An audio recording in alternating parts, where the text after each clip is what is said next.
we have our attacca. And here you need to set this up. So I'm going to go ahead and play this example. But really what happens is it doesn't resolve. We end up on the A, and what we're trying to get to is a D minor. So D is a pitch. So we leave this question thing, we leave it hanging in the air. And you need to set this up. Because really the piece, if you look at measure 14 of the first part of the movement 2, you'll notice that it resolves. You have a C-sharp trill.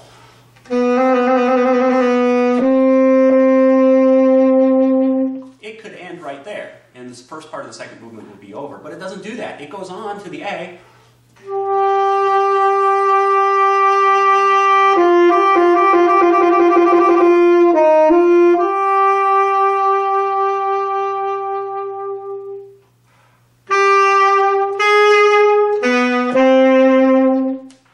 So we move right on through it. Now you set it up. It's sometimes thought of as a codetta, or just a little addition, but what this does is it gets us into the second part of the movement.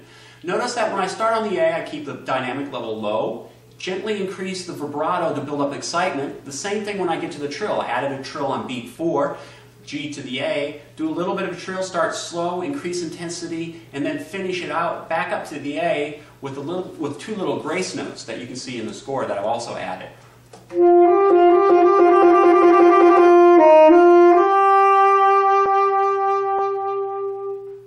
The second part of the second movement contrasts with the first part. Here it's marked allegro assai. Allegro, of course, we know is fast. Assai means very much so. Now the editor has given us a quarter note equals 100. I suggest taking a look at this as you perform it and as you learn it, and you maybe want to go faster in order to incorporate more of this fast speed. Now notice that the first two notes are half notes with accents on them. This lends to the character of having a lot of intensity into this music. The music is very bold when we hit this first theme. We want to hit it hard, and our vibrato should be very fast and brilliant, really to generate a lot of excitement and a lot of energy. And then notice that not only does this opening theme, this motive, it's used throughout. It starts at measure 16, but you can also see it at measure 28, measure 34, and then it comes back into its original form at measure 44, but it's offset by 2 beats. It's a very neat compositional device. Kind of throws it off, lets the listener do something. It just kind of throws the listening process off just a little bit, but it's a very neat thing. Here's the opening of the second movement, and listen for this brilliance and the accented sound on these half notes.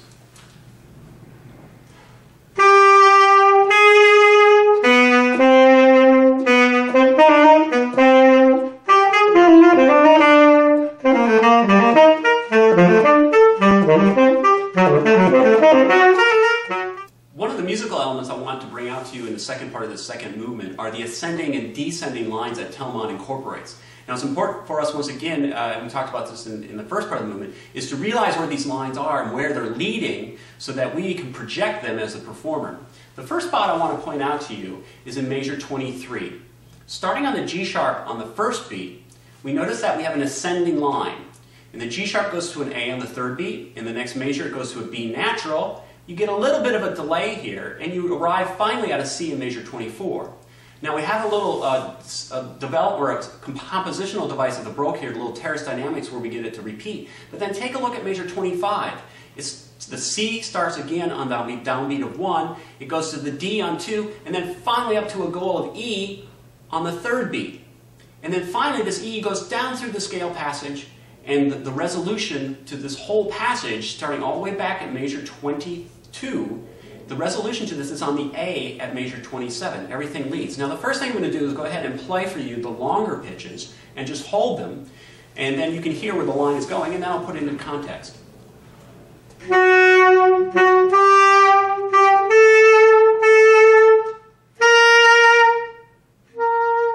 C in measure 25 now.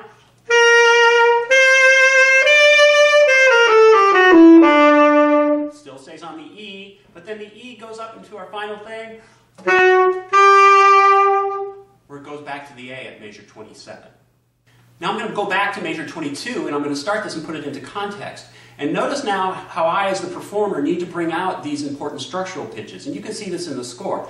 G sharp I'm playing longer in measure 22. The A I'm playing longer. But the other notes are still separated, giving it still this life and vitality.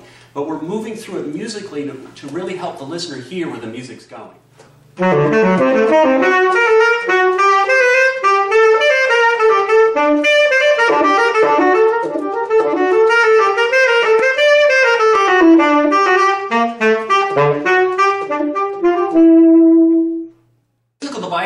often used by Baroque composers was terrace dynamics.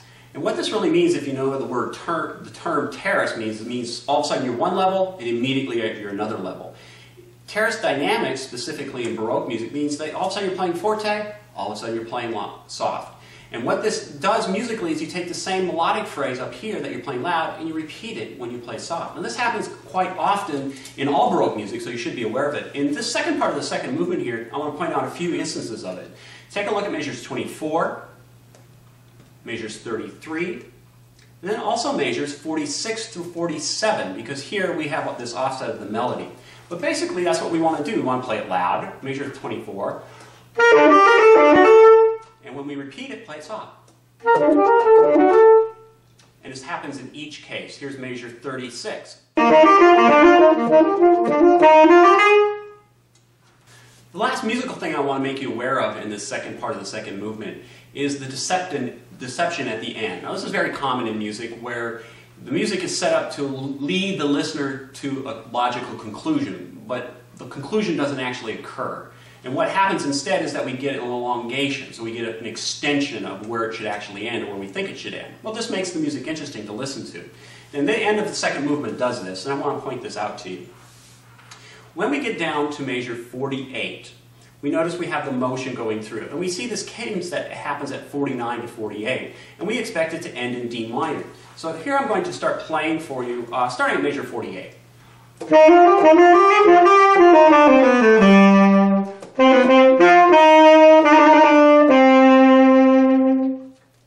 Now, our ear expects us to go down to the D and finish it out, and that there would be no problem with it. But what does the music do? Instead, it gives you the trill, sets you up for it to resolve, but instead it takes you on. It takes you up to A, and then it keeps on going. Where does it resolve? Well, take a look over at measure 53. It takes you up an octave.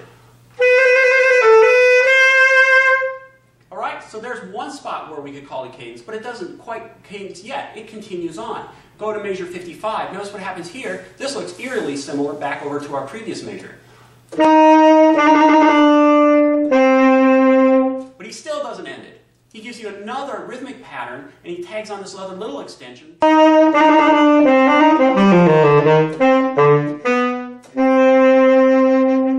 He takes you all the way over there once again, and then gives you a retard and finally sets up the final resolution so that we can hear where it ends. Now for you, once again, for the performer, you need to realize this because you want to make this very obvious to the listener.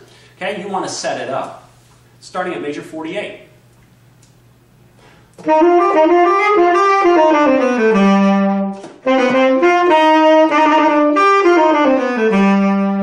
Now it gets soft.